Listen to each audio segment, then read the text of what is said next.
Welcome back to another episode of Infidelity Tales Lab. We're thankful for your continued viewership. Before we begin, tell us, where in the world are you watching from? We love knowing our global reach. Now, let's dive into today's story. Chapter 1. The Perfect Facade.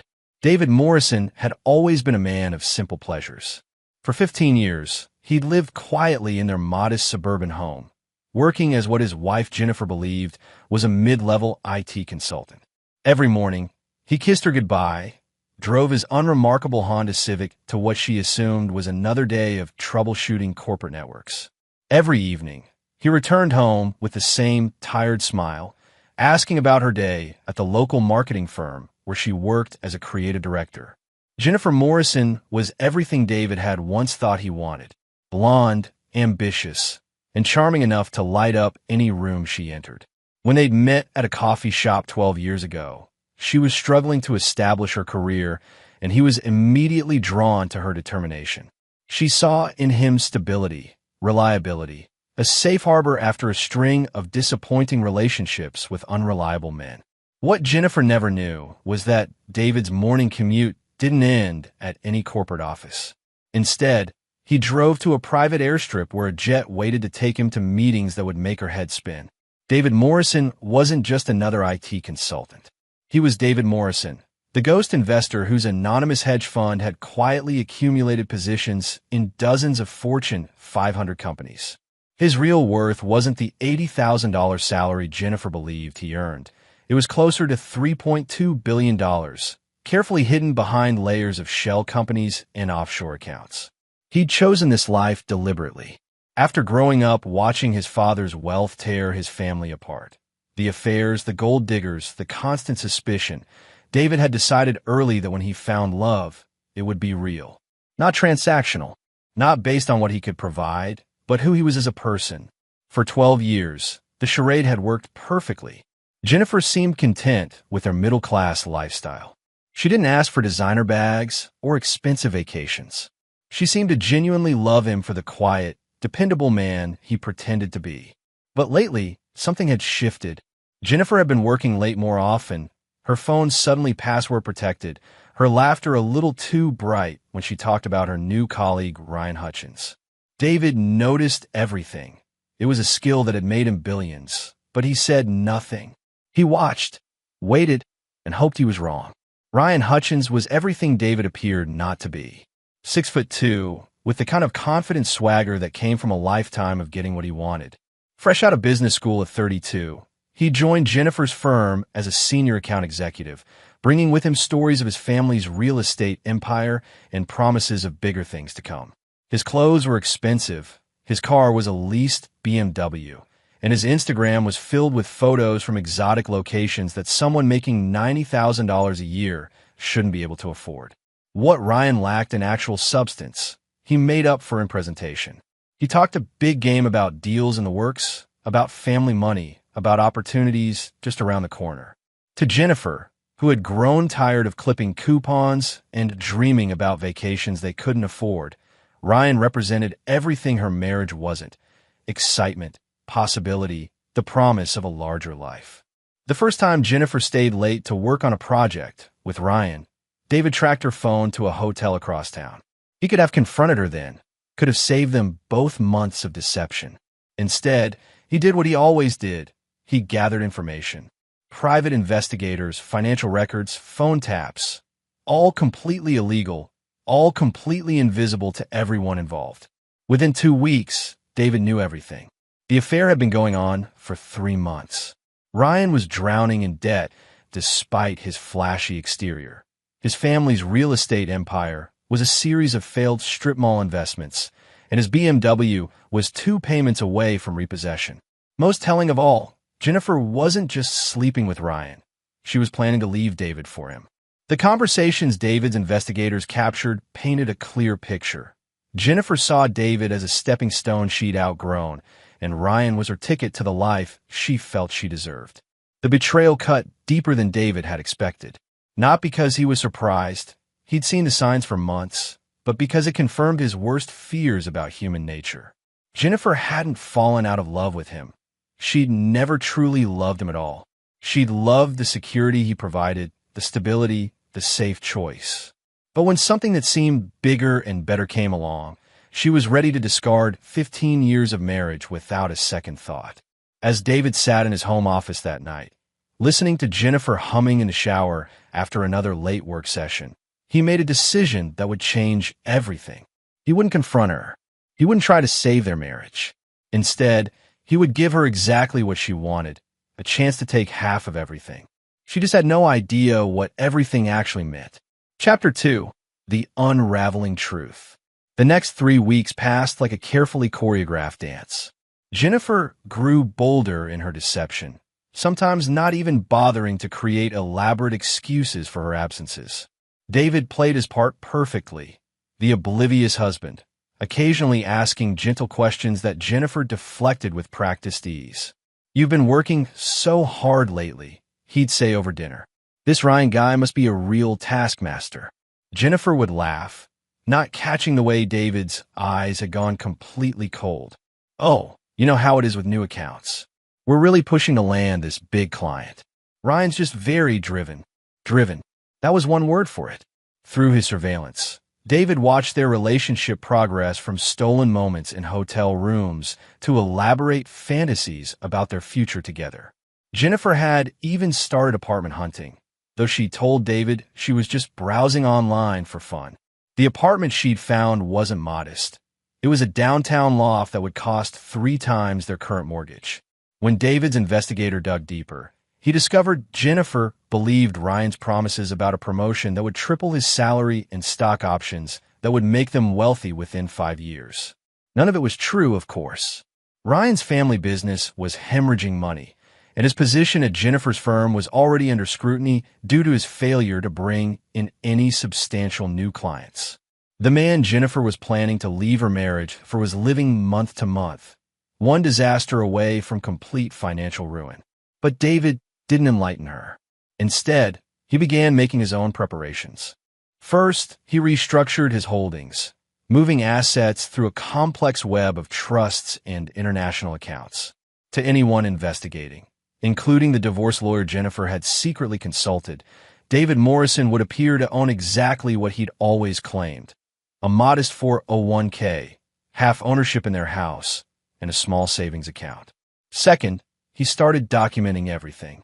Not just the affair, but Jennifer's spending habits, her debts, her increasingly cavalier attitude toward their marriage. She'd been using their joint credit card for dinners with Ryan, hotels, even lingerie purchases she certainly wasn't wearing for her husband. She was either incredibly careless or believed David was too trusting to notice. Third, he began setting up what would become the most elaborate financial trap of his career. David opened new accounts in Jennifer's name, set up credit lines she didn't know existed, and started building a paper trail that would make Jennifer appear far wealthier than she actually was. To any outside observer, it would look like Jennifer Morrison had been hiding assets from her husband for years. The breakthrough came during what David privately called the restaurant reconnaissance. Jennifer and Ryan had started meeting at La Bernardine, an upscale French restaurant downtown where entrees started at $60. Through carefully placed listening devices, David learned about their timeline. Jennifer planned to ask for a divorce after their anniversary in 2 weeks, and Ryan had promised her they'd be engaged within 6 months. What made David's blood run truly cold wasn't the timeline. It was Jennifer's casual cruelty when talking about him. 15 years, she'd said to Ryan over wine that cost more than David's supposed daily salary. 15 years of my life wasted on someone with no ambition, no vision. Do you know what it's like being married to someone who's perfectly content with mediocrity? You deserve so much more, Ryan had replied. When this promotion comes through, we'll have everything we've dreamed about. That house in the hills, trips to Europe, the life you should have had all along. I just feel like I've been asleep, Jennifer continued. Like I settled for the first safe option that came along instead of holding out for what I really wanted. David's not a bad person, but he's ordinary. And I'm tired of being ordinary. Ordinary. David had to fight the urge to laugh. The woman who couldn't balance a checkbook without his help, who needed GPS to navigate their own neighborhood, who thought a good investment was a designer purse on sale. She thought he was the ordinary one. That night, as Jennifer slept beside him after another late work session, David made his final preparations. He contacted Patricia Valdez, the most ruthless divorce attorney in the state, the same one Jennifer had consulted, though neither woman knew about the other's involvement. He also reached out to certain associates from his real professional life, people who specialized in making problems disappear in ways that left no fingerprints. The anniversary dinner would be in 1 week. Jennifer had insisted on Le Jardin, their most expensive restaurant in the city, claiming she wanted to celebrate properly. She'd even bought a new dress, black, sophisticated, the kind of outfit someone wore when they had important business to conduct. David knew exactly what kind of business she had in mind. He'd seen the divorce papers she'd hidden in her car, the custody arrangements, though they had no children, and the financial demands that would have been laughable if they weren't so revealing. Jennifer wasn't just planning to leave him. She was planning to destroy him financially, taking everything she could in the process. She had no idea that David Morrison, mild-mannered IT consultant, had spent the last 15 years of their marriage becoming one of the most powerful and dangerous men in the country. She'd married a sheep and betrayed a wolf. Now she was about to find out which one had been the real David Morrison all along. Chapter 3. The Anniversary Surprise. Le Jardin hummed with the quiet sophistication that only comes from $3 signs on Yelp and a reservation list longer than most wedding guest lists. David arrived first, as was his habit, wearing the same kind of modest suit he'd worn to every important dinner for the past 15 years. The maitre d' seated him at their usual table by the window, where he ordered a bottle of wine and waited. Jennifer arrived 20 minutes late, looking stunning in her new black dress and carrying what David recognized as a limited edition Hermes bag, one that cost more than their mortgage payment. She wasn't alone. "David, honey," she said, her voice carrying that particular tone he'd come to recognize as her performing for an audience voice. "I hope you don't mind, but I brought Patricia along. She's the lawyer I mentioned, the one who's been helping me with some paperwork." Patricia Valdez was exactly what David had expected from her reputation. Sharp, expensive, and radiating the kind of confidence that came from winning cases other lawyers wouldn't touch. She assessed David with the clinical precision of a surgeon examining a particularly interesting tumor. "Mr. Morrison," Patricia said, extending a hand that felt like shaking hand with a blade. "Jennifer has told me so much about you." David shook her hand, maintaining the mild, slightly confused expression he'd perfected over the years. "I'm sorry, I'm a bit confused. Jennifer, what kind of paperwork needs a lawyer? Is everything okay?" Jennifer exchanged a look with Patricia that David pretended not to catch. They'd rehearsed this, he realized. They'd planned every word, every gesture, choreographed to maximize his humiliation and minimize his ability to fight back. "David," Jennifer began, her voice taking on the patronizing tone usually reserved for explaining things to children. "I think we both know our marriage has been struggling lately. We've grown apart, and I think it's time we both admitted that we want different things." "I don't understand," David said, playing his part perfectly. "We've been happy, haven't we? I mean, we just planned this anniversary dinner to celebrate." "That's exactly the problem," Jennifer interrupted, her mask finally slipping to reveal the calculated coldness underneath. "You're satisfied with this? With us? With this ordinary little life we've built?" "But I'm not, David. I haven't been for a long time." Patricia opened her briefcase with the theatrical precision of a magician revealing their final trick. "Mr. Morrison, my client has prepared a comprehensive dissolution agreement. Given the straightforward nature of your assets and the mutual desire for an amicable separation, we're hoping this can be resolved quickly and quietly." David accepted the papers with hands that trembled just enough to be believable. As he scanned the first page, he let his face cycle through confusion, hurt, and finally, devastation. "Jennifer," he whispered, Are you really asking for half of everything? After 15 years, you want to just divide up our life like it's a business transaction?" "Don't be dramatic," Jennifer said, though there was an edge of impatience in her voice now. They'd expected him to be more cooperative. "It's not personal, David. It's just reality. I've wasted my prime years in this marriage, and I deserve compensation for that. For the opportunities one gave up, for the life I could have had. The words hit exactly as she'd intended them to, like bullets designed to wound. David let them show on his face, let his shoulders slump as if the weight of her betrayal was crushing him. Prime years, he repeated slowly. Wasted. Patricia's clients usually get much more aggressive in these situations, Jennifer continued, warming to her theme. But I'm being reasonable. 50% of assets, including the house, your 401k, and savings. I think that's more than fair, considering what I've sacrificed.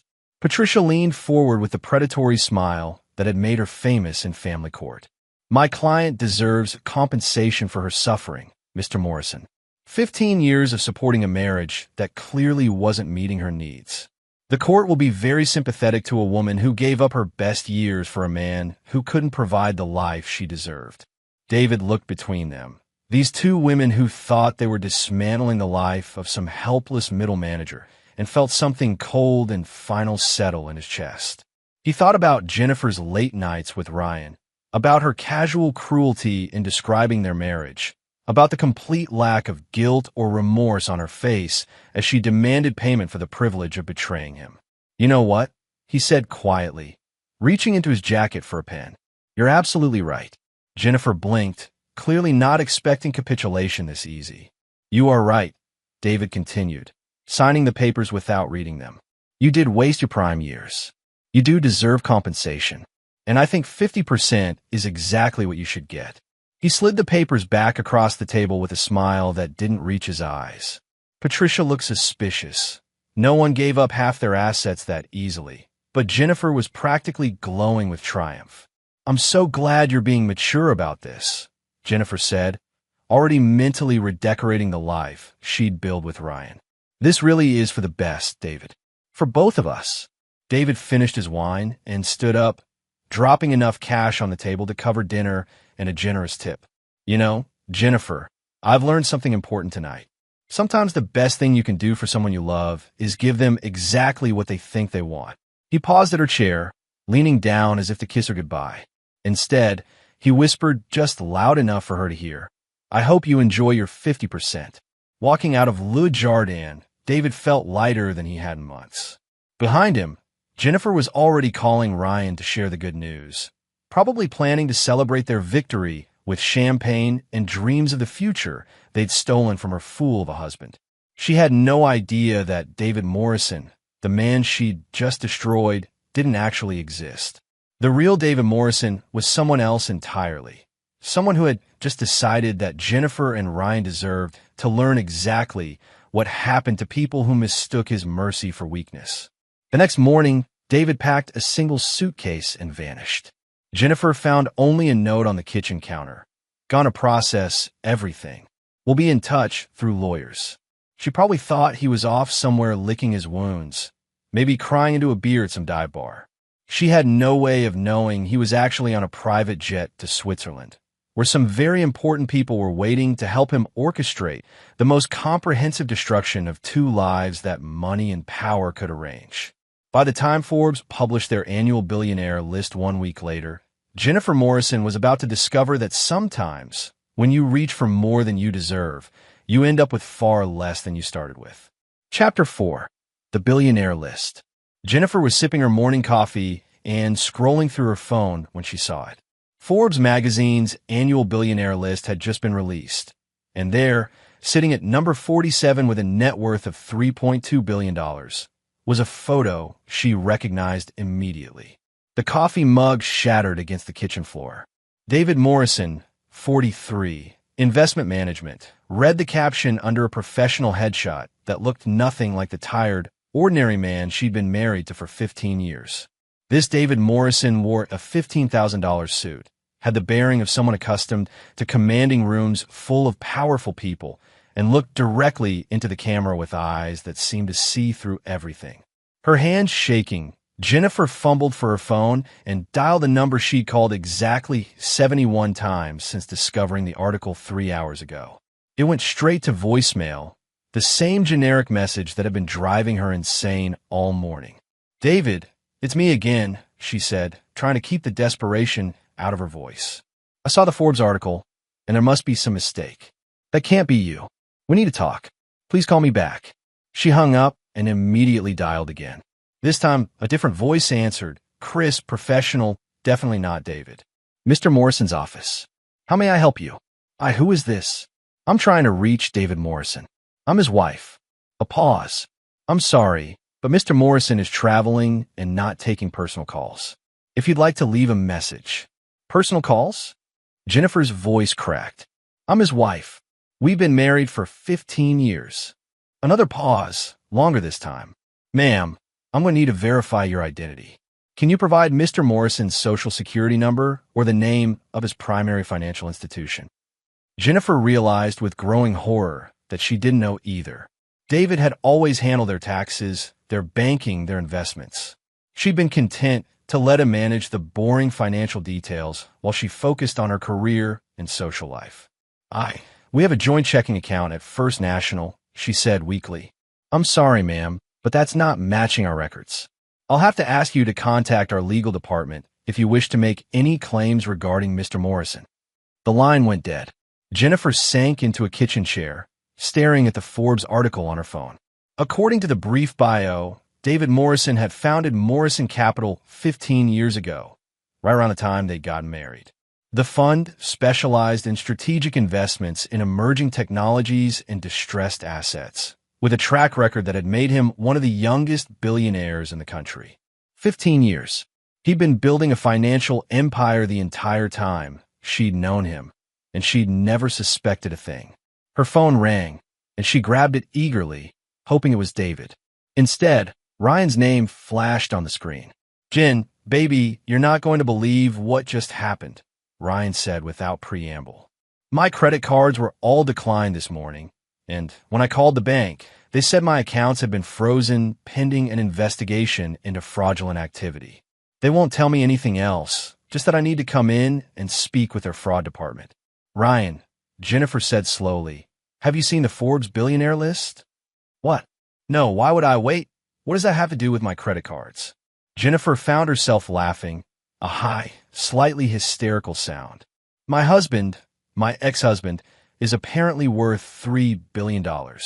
And yesterday, I divorced him for 50% of what I thought was maybe $200,000 in assets. Silence on the other end of the line. That's impossible, Ryan said finally. David's a nobody. He drives a Honda and buys his clothes at Target. You showed me your bank statements. I showed you our checking account, Jennifer corrected. The account that apparently has nothing to do with his real money. But the divorce papers were for 50% of assets belonging to David Morrison, IT consultant, not David Morrison, billionaire investor. The pieces were falling into place with terrifying clarity. The papers I signed give me half of everything he owned as of yesterday. And as of yesterday, David Morrison, the IT consultant, owned exactly what we always thought he owned, a modest house, a small 401k, and about $30,000 in savings. Jennifer pulled up the Forbes article again, studying the photo with new eyes.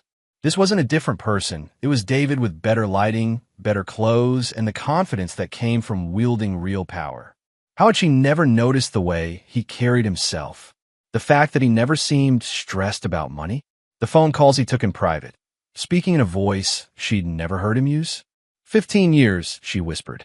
He played a character for 15 years. Ryan was saying something, but Jennifer wasn't listening. She was remembering things, the way David never seemed surprised by major news events, as if he'd known about them in advance. His uncanny ability to predict market crashes and recoveries. The expensive wine he occasionally brought home, claiming it was a gift from a grateful client. The calm, almost amused way he'd signed those divorce papers last night. I hope you enjoy your 50%, he'd said. At the time, she'd thought it was sarcasm. Now she realized it was a promise. Jennifer was still staring at her phone when the doorbell rang. Through the window, she could see a black sedan with government plates parked at her driveway. The FBI agents were polite, professional, and utterly uninterested in her protests of innocence. They had warrants to search the house and seize all financial records related to Jennifer Morrison, who was apparently under investigation for money laundering, tax evasion, and wire fraud. This has to be a mistake, Jennifer kept saying as they went through her belongings with methodical precision. I work in a marketing firm. I make $60,000 a year. I don't even understand what money laundering is. Agent Collins, a woman about Jennifer's age with tired eyes and no patience for dramatics, handed her a thick folder. Mrs. Morrison, according to our financial investigation, you've been moving significant sums of money through offshore accounts for the past 3 years. We have records of transactions totaling over $2 million, all traced back to accounts bearing your Social Security number and signature. Jennifer flipped through the folder with growing panic. Bank statements, wire transfer receipts, account opening documents, all bearing her name and signature, all documenting financial activity she'd never conducted. This is impossible, she said. I've never seen any of these accounts. These are my signatures. Handwriting analysis says otherwise, Agent Collins replied. And these accounts were accessed using computers registered to your home address during hours when you would have been present. As the agents continued their search, Jennifer's phone buzzed with a text from an unknown number. 50% of everything, as promised. Enjoy your new life. D. She tried calling the number immediately. It was disconnected. The Forbes article was still open on her phone. David's professional photo staring back at her with those penetrating eyes she'd somehow never really seen before. In the background of the photo, barely visible, was a wall of awards and accolades from organizations she'd never heard of him mention. Investment Manager of the Year, Humanitarian of the Decade, Strategic Advisor to Fortune 500 CEOs. Her husband, her boring, predictable, ordinary husband, was one of the most powerful men in the country. And she just handed him the perfect legal framework to destroy her life. By the time the FBI finished their search, Jennifer understood with crystal clarity that David Morrison had planned every moment of this. The hidden accounts, the perfect timing, the legal framework of their divorce, all of it designed to give her exactly what she'd asked for while destroying everything she'd actually wanted. She'd gotten 50% of everything David Morrison owned. The problem was, she'd been married to the wrong David Morrison all along. Chapter 5. The Setup. 3 days after the FBI raid, Jennifer sat in her lawyer's office, trying to understand how her life had become a nightmare. Patricia Valdez looked like a woman who'd aged 5 years and 72 hours, surrounded by stacks of legal documents, and wearing the expression of someone who'd just realized they'd been outmaneuvered by a grandmaster. Let me make sure I understand this correctly, Patricia said, her voice tight with barely controlled frustration. Your husband, ex-husband, is worth $3 billion, but the divorce agreement we signed covers only the assets belonging to David Morrison, IT consultant, which means you're legally entitled to half of approximately $200,000, while David Morrison, investment manager, retains his entire fortune. That's not possible, Jennifer said for the 100th time. You can't have 2 different people with the same name and Social Security number. Actually, you can, Patricia replied grimly. I've spent the last 3 days with forensic accountants, and what your husband did was brilliant. Legally speaking, David Morrison, the IT consultant, and David Morrison, the billionaire, are the same person, but they maintain completely separate financial identities. The IT consultant owns everything you knew about: the house, the checking account, the modest retirement savings. The billionaire owns everything else, all held in trust structures and corporate entities that were specifically excluded from your marital property. Jennifer stared at the papers scattered across Patricia's desk. So the divorce is legal? Completely legal. And ironclad. Your husband spent years creating a paper trail that would make this outcome inevitable if you ever left him. Every asset you knew about was held in the name of David Morrison, IT consultant, resident of Oakwood Drive. Every asset you didn't know about was held by various entities controlled by David Morrison, investment manager, primary residence in the Cayman Islands. But that's fraud. No, Patricia said with the tone of someone delivering a terminal diagnosis. That's the most sophisticated prenup I've ever seen, disguised as a lifestyle choice. He lived as a middle-class man while building a fortune as someone else entirely. And because you never questioned the disparity between his apparent income and your comfortable lifestyle, you never uncovered the truth. Jennifer felt like she was drowning. What about the FBI investigation? The account to my name? Patricia's expression grew even grimmer. That's where things get complicated. Someone, and I think we both know who, has spent considerable time and resources creating a financial history that makes you look like a sophisticated money launderer. The accounts are real, the transactions are real, and the signatures match yours perfectly. But I never opened those accounts. Can you prove that? Do you have alibis for every date those accounts were opened? Can you demonstrate that someone else had access to your personal information, your handwriting samples, your daily schedule? Jennifer opened her mouth to respond, then closed it. David had handled their taxes, their banking, their mail. He'd had access to everything he needed to create a false identity for her, and she'd never thought to question any of it. He's been planning this for years, she whispered. Probably since the day you married him, Patricia confirmed. The question now is what we do about it. Jennifer's phone had been ringing constantly since the Forbes article broke. Old friends, distant relatives, former colleagues. Everyone wanted to know if she was the Jennifer Morrison who'd been married to the billionaire. Some calls were congratulatory, assuming she'd struck it rich. Others were clearly fishing for loans or investments. A few were from reporters, offering money for her story. But the call that had shaken her most came from her sister Lisa in Phoenix. "Jen, I just saw the news," Lisa had said, "about David being a billionaire and about your divorce. Please tell me you got half of everything." "It's complicated," Jennifer had replied. "Complicated how? You were married for 15 years. In most states, that means you own half of whatever he accumulated during the marriage." Jennifer had tried to explain the legal technicalities, but Lisa's response was the same as everyone else's. How could you not know your husband was worth billions? The answer was becoming clearer and more humiliating every day. She hadn't known because she hadn't wanted to know. She'd been content to live off David's supposed IT salary while spending money she never questioned. When David bought expensive wine, she assumed he'd gotten a good deal. When her mortgage payments seemed low for their neighborhood, she figured David was good with money. When he paid for her graduate degree without taking out loans, she thought he was just fiscally responsible. She'd been willfully blind because the alternative, actually paying attention to their finances, taking responsibility for their joint future, asking hard questions about money, required effort she hadn't wanted to expend.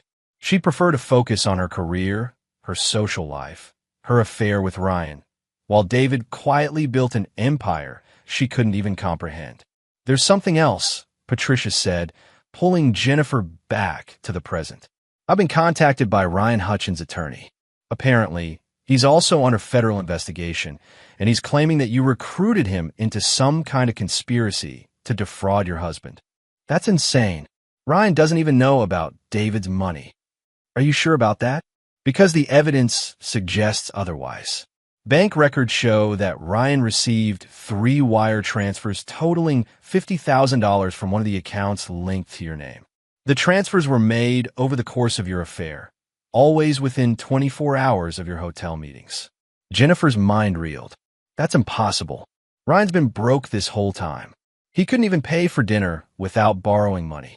According to the FBI, those payments were labeled as consulting fees for services related to asset evaluation and strategic planning. They have records of Ryan researching your husband's background, your neighborhood property values, and local divorce law. From the outside, it looks like you hired your lover to help you plan the perfect divorce. "David did this," Jennifer said with growing certainty. "He set this up. He made those payments. He created those records. Can you prove that? Because from where I sit, the evidence against you and Ryan is overwhelming, and the evidence against your ex-husband is non-existent. David Morrison looks like the victim of a sophisticated conspiracy between his wife and her lover to defraud him of his assets." Jennifer slumped in her chair, finally understanding the scope of what David had done. He hadn't just hidden his wealth. He'd constructed an elaborate trap that made her look like the criminal and him look like the victim. Every piece of evidence that could prove his deception could also be used to prove her guilt. "What do I do?" she asked. Patricia gathered the papers on her desk with the efficiency of someone eager to end an unwinnable case. Honestly, you pray that your ex-husband decides he's done playing with you. Because right now, he holds all the cards, and he's the only one who can make this investigation disappear. What does that mean? It means David Morrison spent 15 years building the perfect revenge fantasy, and you walked right into it. The question now is whether he wants to destroy you completely, or if he's satisfied with just taking everything you thought you wanted. As Jennifer left Patricia's office, her phone buzzed with another text from the unknown number. Hope you're enjoying your 50%. The real fun starts tomorrow. She tried calling the number again. Still disconnected. But this time, there was a second message waiting. Ask Ryan about the Turks and Caicos account. Jennifer's blood ran cold. She didn't know what the Turks and Caicos account was, but she had a feeling she was about to find out. And whatever it was going to make her situation much, much worse. Chapter 6. The Trap Springs. Ryan's apartment was in chaos when Jennifer arrived. Boxes scattered across the floor, furniture covered in plastic, and Ryan himself sitting in the middle of it all with the hollow-eyed look of a man whose world had just collapsed. "They're evicting me," he said without looking up. "Apparently, I'm 3 months behind on rent, even though I paid it every month. But the checks were all returned for insufficient funds, and now they're saying I owe late fees and penalties on top of the back rent." Jennifer picked her way through the debris and sat down across from him. "Ryan, what's the Turks and Caicos account?" His head snapped up. "How do you know about that?" "David texted me. He told me to ask you about it." Ryan's face went through several expressions: panic, guilt, resignation, before settling on exhausted defeat. It was supposed to be a surprise. What was supposed to be a surprise? The account. I opened it 6 months ago after my uncle died and left me some money. It was going to be our escape fund, money David couldn't touch in the divorce, money we could use to start over somewhere tropical. Jennifer felt the familiar sensation of the ground shifting beneath her feet. "Your uncle died? You never mentioned an uncle." "He wasn't really my uncle. He was my dad's business partner from way back. But he left me $50,000, and I thought if I put it offshore, we could have something that was just ours when all this was over." $50,000, Jennifer repeated slowly. "The same amount the FBI says you received from accounts linked to my name." Ryan's eyes widened. "Wait, what?" "No, that's not. The money came from my uncle's estate. I have all the paperwork." "Show me." Ryan disappeared into his bedroom and returned with a manila folder. Inside were all the documents related to his inheritance: the death certificate, the will, the bank transfers. Everything looked legitimate, down to the law firm letterhead and notary stamps. Jennifer studied the papers with growing unease. "Ryan, what was your uncle's name?" "Harold Morrison. He went by Harry." The folder slipped from Jennifer's hands. "Morrison? Yeah, it's just a coincidence. Pretty weird, right? I mean, what are the odds that my girlfriend husband and my dead uncle would have the same last name?" Jennifer stared at Ryan with the dawning realization that he was either the best actor she'd ever met or completely innocent of the trap they'd both walked into. "Ryan, there is no Harold Morrison in your family. There never was." "What are you talking about?" "I have all the documentation. Documentation that David created. Don't you see? He's been planning this for months, maybe years. He knew about our affair before we did. He created a fake uncle, a fake inheritance, and a fake offshore account that matches exactly with the money the FBI thinks I paid you." Ryan looked like he'd been punched. "That's impossible. The lawyers, the bank transfers, the death certificate. All fake. All part of an elaborate setup to make us look like criminals." Jennifer was pacing now, the pieces falling into place with terrifying clarity. "Think about it, Ryan. How we meet. You got hired at my company right around the time things started getting bad in my marriage. You started pursuing me just when I was most vulnerable. You had all these stories about family money and business opportunities, but every time I asked for specifics, you changed the subject. Because I was embarrassed. My family's business really was failing, and I was trying to impress you with stories David fed you. Think, Ryan, how did you know so much about real estate law? How did you know exactly what buttons to push to make me dissatisfied with my marriage? How did you know David would be easy to divorce?" Ryan was shaking his head, but his eyes showed the growing awareness of someone who'd been played by a master. You're saying, David, what? That he hired me to seduce his own wife. I'm saying David found a broke, ambitious man with flexible morals and created the perfect trap. He gave you just enough truth about your financial problems, about your desire for a better life, and wrapped it in lies that would make you the perfect weapon to destroy our marriage. Jennifer's phone rang. Unknown number. Hello, Jennifer. David's voice was exactly as she remembered it. Calm, measured, completely in control. I thought it was time we talked. David. She put the phone on speaker so Ryan could hear. How long have you been planning this? Planning what? Your divorce? You planned it yourself, darling. I just made sure you got exactly what you asked for. The FBI investigation, the fake inheritance, the offshore accounts. I have no idea what you're talking about. I'm just a simple IT consultant who discovered his wife was having an affair. Jennifer could hear the smile in his voice. Cut the act, David. I know who you really are. Do you? Because I'm not sure you ever did. You spent 15 years married to a man you never bothered to really know. You never asked where the money came from. You never questioned how we could afford our lifestyle on my supposed salary. You never wondered why I was never stressed about finances during market crashes that destroyed other people's retirement savings. I trusted you. No, David said quietly. You ignored me. There's a difference. You were so busy building your own life, your own career, your own romantic fantasies that you never saw the man you'd married. And when someone more exciting came along, you didn't hesitate to throw away 15 years for a few stolen moments in hotel rooms. Ryan grabbed the phone. Listen, you bastard. Whatever you've done to Jennifer, she doesn't deserve. David's laugh cut him off. Oh, Ryan. Still playing the hero, I see. Tell me, how does it feel to discover that your great love affair was just another business transaction? That every word you spoke to Jennifer, every romantic gesture, every promise about your future together, all that was scripted by the husband you were helping her betray? That's not true, Ryan said, but his voice lacked conviction. Isn't it? Let me ask you something, Ryan. When you applied for the job at Jennifer's company, who recommended you? When you got that first apartment across town, who co-signed your lease? When you bought that BMW you couldn't afford, who guaranteed the loan? Silence. Check the paperwork, Ryan. Really look at it this time. Check the signatures on your lease, your car loan, your job application. See if you recognize the handwriting. Jennifer watched the color drain from Ryan's face as understanding dawned.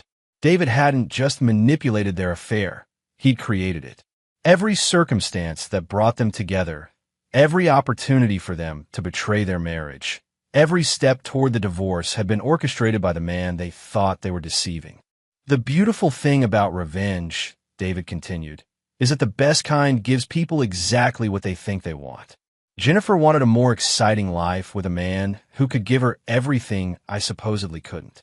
Ryan wanted money and status, and a woman who could help him achieve both.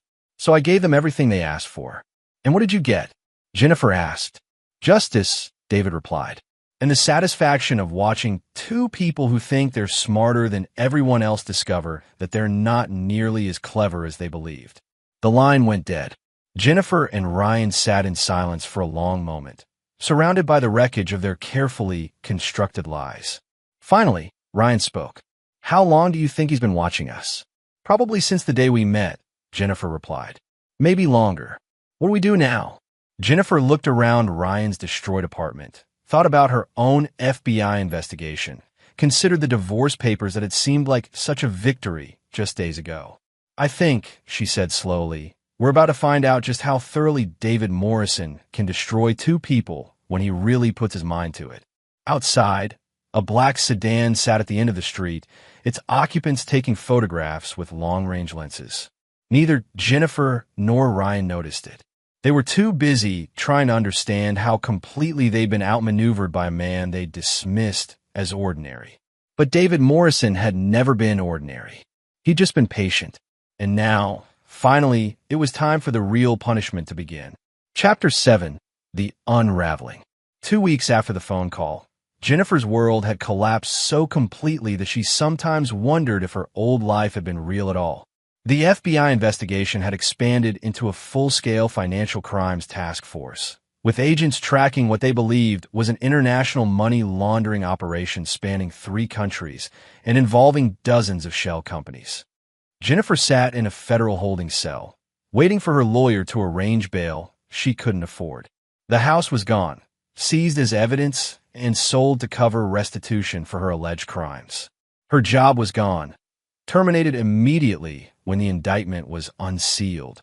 Her bank accounts were frozen, her credit cards canceled, her entire financial existence erased with surgical precision. The most damning evidence had surfaced just days ago. Video surveillance from various banks showing Jennifer Morrison opening accounts, making transactions, and signing documents that she had no memory of creating. The woman in the videos looked exactly like her, moved like her, even had her distinctive jewelry and handbags.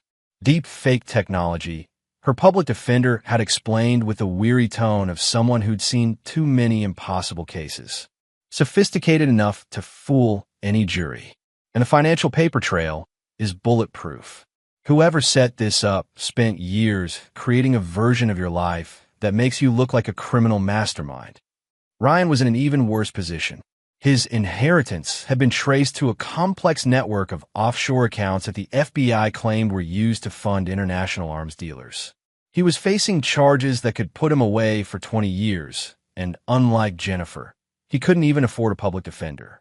The irony wasn't lost on Jennifer that she was now living the life she'd always feared: public humiliation, financial ruin, complete social isolation.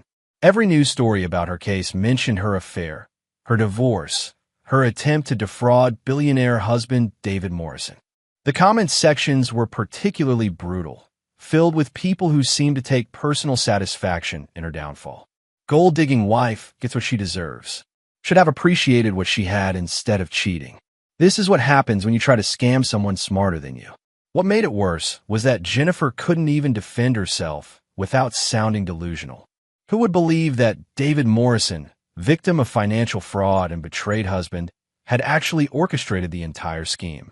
Who would take her word against that of a billionaire philanthropist who donated millions to charity and employed thousands of people? The answer came during her 3rd week in custody, when she received an unexpected visitor. Mrs. Morrison? The woman was younger than Jennifer, well-dressed, with the kind of confidence that came from never having to worry about money. "My name is Rachel Chun. I'm an investigative journalist with the Washington Post." Jennifer almost laughed. "If you're here for an interview, I don't have much to say. Everything I could tell you would just sound like the desperate lies of a guilty woman." "Actually," Rachel said, settling into the plastic chair across from Jennifer, "I'm here because I think your husband has done this before." That got Jennifer's attention. "I've been investigating David Morrison for 6 months," Rachel continued. "Not the billionaire philanthropist, the pattern. 3 other women in the past 20 years, all divorced from men named David Morrison, all facing federal charges for financial crimes, all claiming their ex-husbands framed them." Jennifer's heart started racing. 3 others? Amanda Clark in Seattle, Michelle Rodriguez in Austin, Catherine Wells in Miami, all married to men they believed were middle-class professionals, all cheated on their husbands, all divorced under remarkably similar circumstances, all charged with financial crimes they claim they didn't commit. Where are they now? Rachel's expression grew grim. Amanda died in prison 3 years into her sentence, officially suicide, though she'd been maintaining her innocence and fighting her case right up until the end. Michelle served 8 years and was released last year, completely broke and unemployable. Catherine is still serving time in a federal facility in Florida. Jennifer felt like she was falling through the floor. So, this is what he does. He marries women, waits for them to cheat, then destroys their lives. I think it's more sophisticated than that. I think David Morrison has spent the last 20 years perfecting the art of psychological manipulation and legal revenge. Each case has gotten more elaborate, more thorough, more impossible to escape. But why? What does he get out of it? Rachel pulled out a tablet and showed Jennifer a series of photographs, social media posts, charity events, interviews.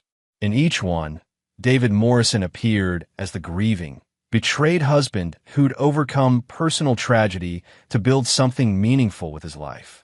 Control, Rachel said simply. And vindication. He's built his entire public persona around being the victim who rose above his circumstances. The faithful husband betrayed by ungrateful wives. The honest businessman who succeeds despite personal setbacks. The philanthropist who helps others because he understands suffering. Jennifer studied the photos with growing horror. There was David at a charity gala, speaking about supporting victims of domestic abuse. David receiving an award for his work with families affected by divorce. David being interviewed about the importance of trust in marriage, with the caption, "Billionaire who lost 3 wives to infidelity speaks about forgiveness." 3 wives, Jennifer repeated. I'm the 4th, and probably not the last. I think David Morrison has turned revenge into an art form, and you're just his latest masterpiece. Can you prove any of this? Rachel's expression grew cautious. That's the problem. David Morrison is very good at what he does. Every piece of evidence I've found could be explained away as coincidence or confirmation bias. 3 women married to men with the same name who all happened to commit financial crimes? For if we include you, it sounds like a conspiracy theory. But you believe us. I believe there's a pattern here that goes beyond coincidence. But belief isn't proof, and David Morrison has too much money and too much power for me to go after him without ironclad evidence. Jennifer leaned back in her chair, processing everything Rachel had told her. So we're all just going to prison for crimes we didn't commit while he moves on to victim number 5? Maybe, Rachel said, unless we can find a way to prove what he's really doing. Ow! Rachel hesitated. I have an idea, but it's risky, and it would require you to trust me completely, even when it looks like I'm abandoning you. I'm facing 20 years in federal prison for crimes I didn't commit. How much worse can it get? Famous last words, Rachel said with a slight smile. But you're right. At this point, what do you have to lose? As Rachel explained her plan, Jennifer realized that the journalist was proposing something almost as elaborate and risky as David's original scheme. It would require perfect timing, careful misdirection, and a level of trust between strangers that Jennifer wasn't sure she was capable of anymore. But as she sat in her federal holding cell, wearing prison orange and facing the complete destruction of everything she'd ever worked for, Jennifer realized she didn't have any choice. David Morrison had trapped her in a perfect cage of legal evidence and public humiliation. The only way out was to become someone just as ruthless and calculating as the man who'd put her there. Okay, she said finally. What do you need me to do? Rachel smiled, and for the first time since this nightmare began, Jennifer saw something in another person's eyes that looked like hope.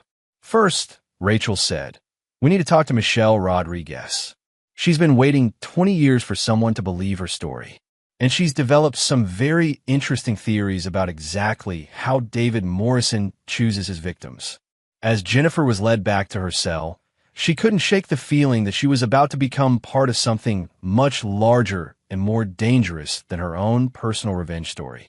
But after weeks of feeling helpless and trapped, the possibility of fighting back, even if it meant risking everything, felt like the first real choice she'd had since her world began falling apart.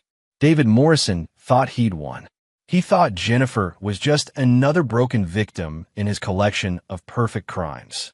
He was about to discover that some people, when pushed far enough, become more dangerous than he'd ever anticipated. Chapter 8. The Countertrap. Michelle Rodriguez lived in a studio apartment above a laundromat in the worst part of Austin, her law degree reduced to a certificate on the wall, and her career destroyed by a federal conviction that followed her everywhere. When Jennifer and Rachel arrived on a Tuesday evening, Michelle was working on her 3rd job of the day, transcribing medical records for $12 an hour. I wondered when someone would finally come, Michelle said without looking up from her computer. I've been expecting a visit like this for 8 years.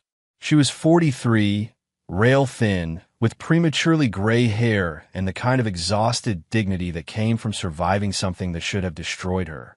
Her apartment was spotless and sparse, containing exactly what someone needed to live and nothing more. You knew we'd come? Jennifer asked. David Morrison is a creature of habit, Michelle replied. finally turning around. He likes patterns, repetition, the satisfaction of a system that works perfectly every time. After Amanda died and Catherine went to prison, I knew he'd do it again.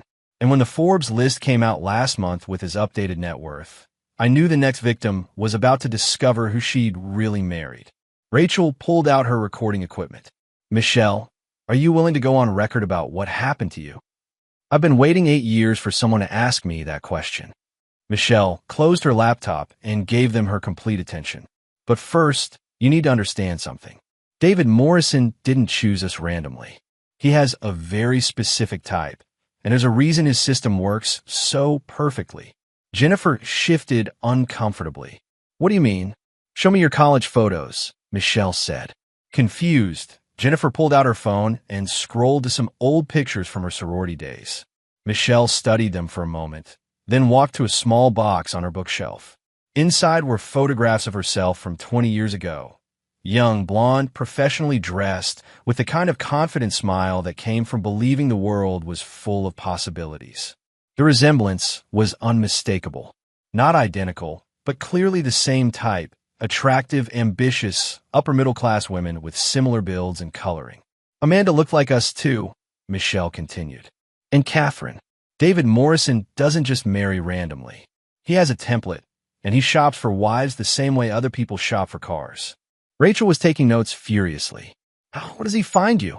Professional conferences, alumni events, places where successful women in their late 20s gather. He studies you for weeks before making contact, learns your background, your vulnerabilities, your relationship history. By the time he introduces himself, he already knows exactly what kind of man you're looking for. Jennifer thought back to the coffee shop where she'd met David, how perfectly he'd seemed to understand her frustrations with dating, how naturally their conversation had flowed. So our entire relationship was planned. From the first conversation, David Morrison doesn't believe in love, Jennifer. He believes in control. He studies women the way other people study chess problems, looking for the perfect sequence of moves that will give him total power over your life. Michelle walked to her kitchen and returned with a thick folder. I've spent 8 years putting together everything I could find about David's pattern. Financial records, court documents, news articles, even social media posts from his victims' friends and family. Want to know what I discovered? She spread the contents across her small table. A complex timeline spanning 25 years, starting with David's first marriage when he was just 22 years old. His name wasn't always David Morrison, Michelle said. He was born David Kellerman in Ohio, the son of a small-town accountant who embezzled money from local businesses and died in prison when David was 16. David changed his name when he turned 18 and started building his fortune using techniques his father had taught him, creating false identities, moving money through complex networks, making himself invisible while manipulating other people's lives. Rachel studied the timeline with growing excitement. You're saying David Morrison, the billionaire investor, is also a fake identity? One of many. Over the past 25 years, he's been David Morrison, David Kellerman, David Matthews, and probably a dozen other names. Each identity has its own financial network, its own background story, its own carefully constructed life. When he's done destroying one wife, he simply becomes someone else and starts shopping for the next victim. Jennifer felt sick. How many women has he done this to? That I can prove? 4, including you. But I suspect there are others, women who died or disappeared or were so thoroughly broken they never try to fight back. Michelle's voice remained calm, but her eyes showed the rage of someone who'd spent years thinking about revenge.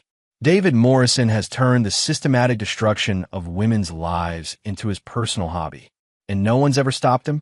Ow! He's brilliant, patient, and completely ruthless.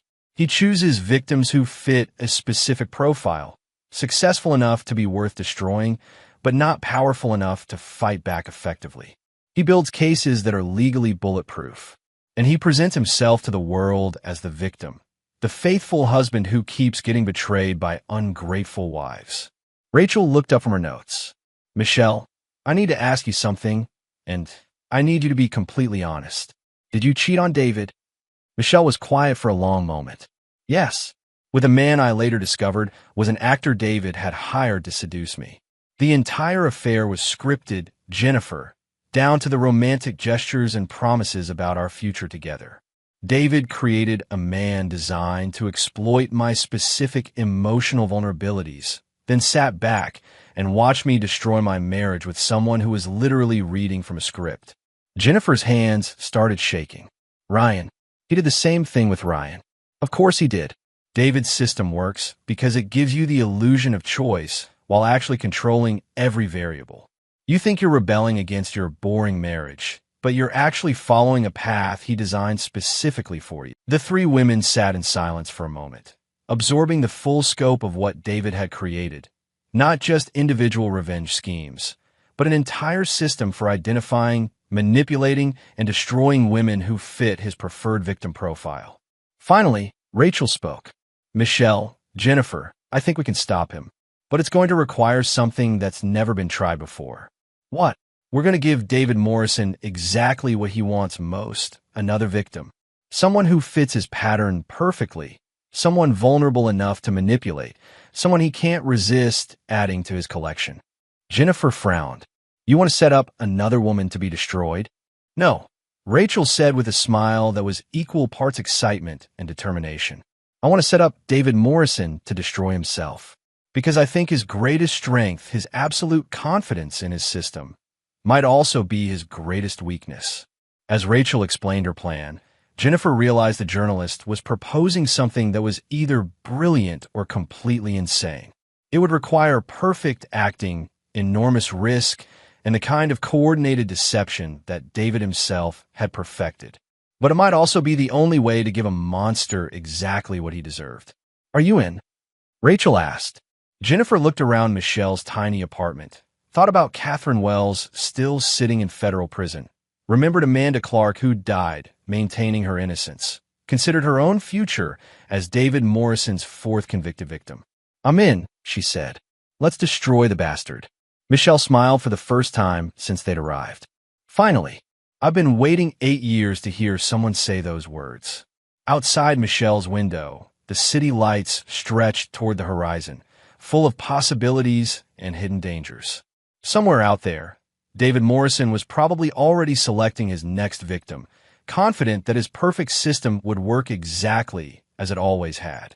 He had no way of knowing that 3 women who should have stayed broken were about to turn his own tactics against him, or that his next victim would be someone specifically designed to give him everything he thought he wanted while destroying everything he'd built. The hunter was about to become the prey, and David Morrison was about to learn that some games were more dangerous than others. Chapter 9. Perfect Justice. 6 months later, David Morrison met Dr. Sarah Elizabeth Hartwell at a pharmaceutical industry conference in Chicago. She was everything his previous victims had been: beautiful, intelligent, professionally successful, but with one crucial difference.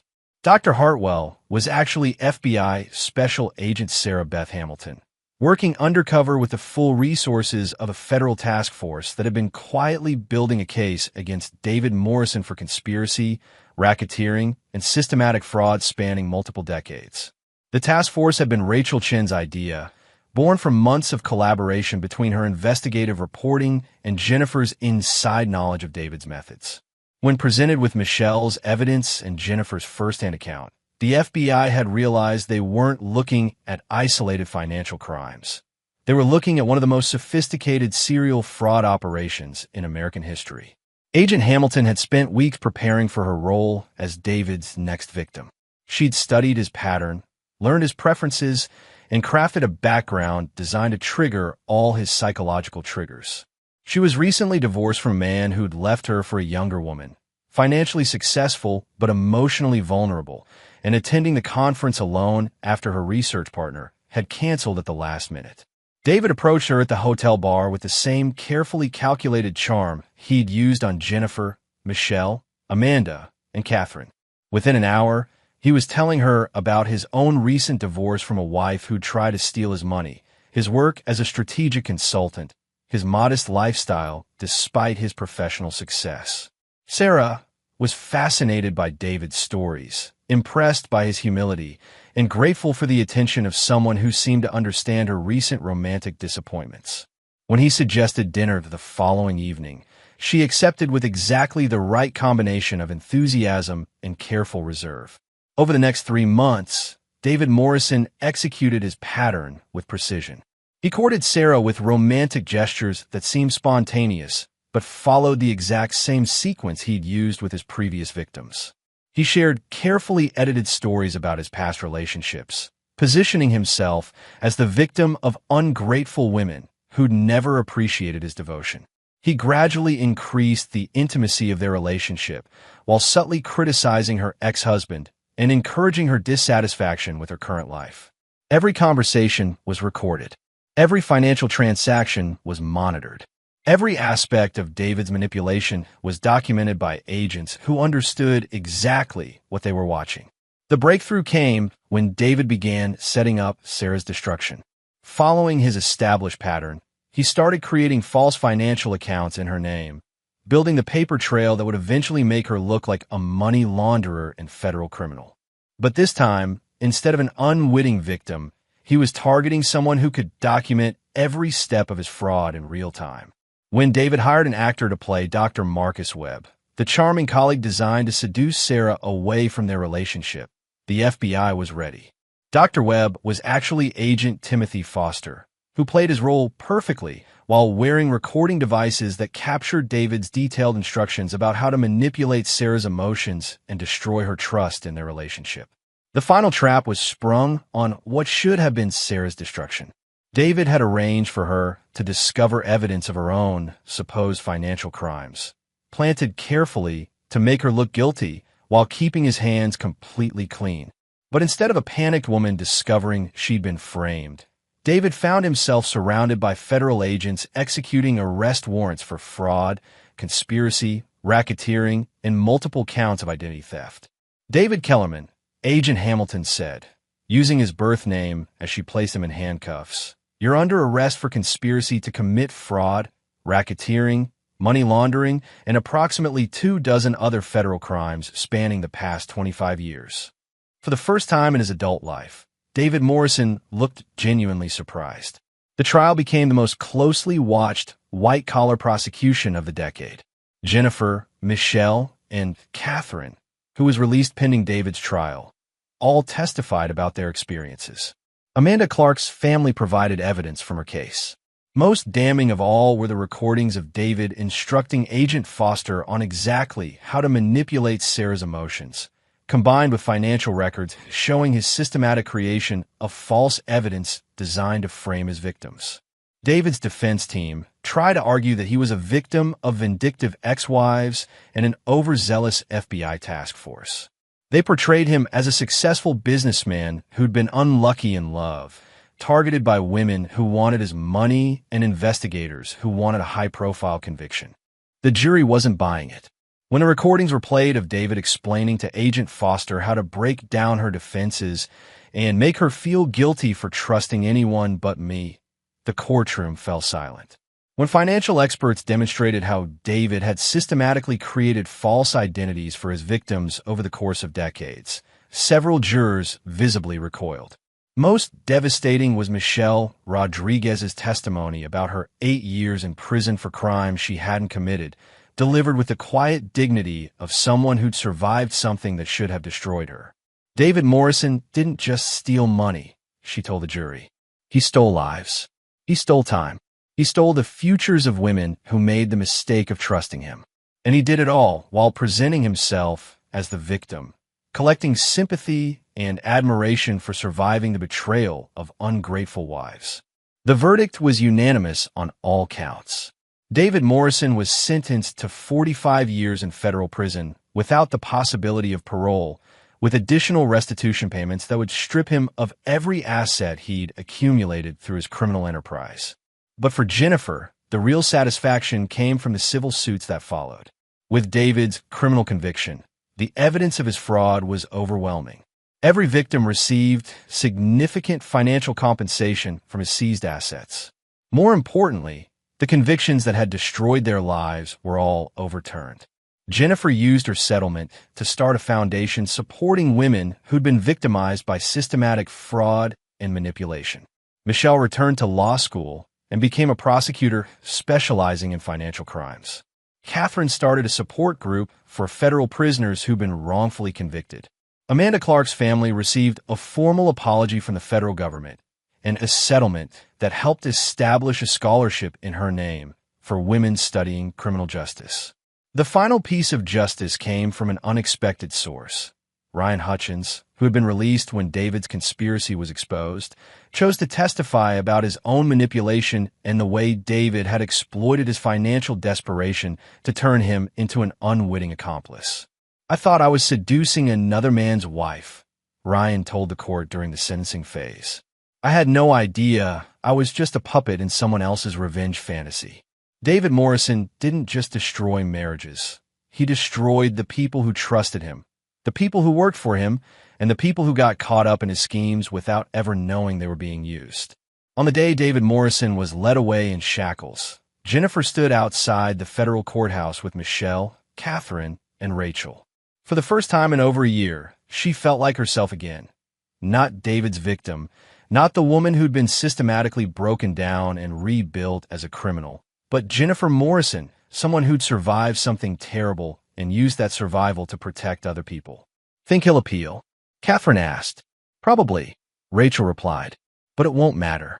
We have too much evidence, and the FBI is still investigating cases that could go back even further than we thought." Jennifer looked up at the courthouse, where David Morrison would spend the rest of his life paying for what he'd done to them and others. "Do you think he understands why he lost?" Michelle considered the question. "I think David Morrison spent so many years being smarter than everyone else that he forgot the most important rule of any con game. Eventually, you meet someone who's smarter than you are. He just never expected it to be a group of women he thought he'd already destroyed." As they walked away from the courthouse, Jennifer felt something she hadn't experienced in over a year, the possibility of a future that belonged entirely to her. David Morrison had given her exactly what she'd asked for, 50% of everything he owned. It just took a federal task force and a complex undercover operation to make sure she actually got it. The predator who'd spent decades hunting women like her was finally in a cage where he belonged. And the women he'd tried to destroy had not only survived, they'd become the instruments of his destruction. Justice, Jennifer realized, wasn't always swift. But when it finally arrived, it was absolutely perfect. David Morrison would spend the rest of his life in federal prison, where his wealth, his charm, and his elaborate schemes were worthless.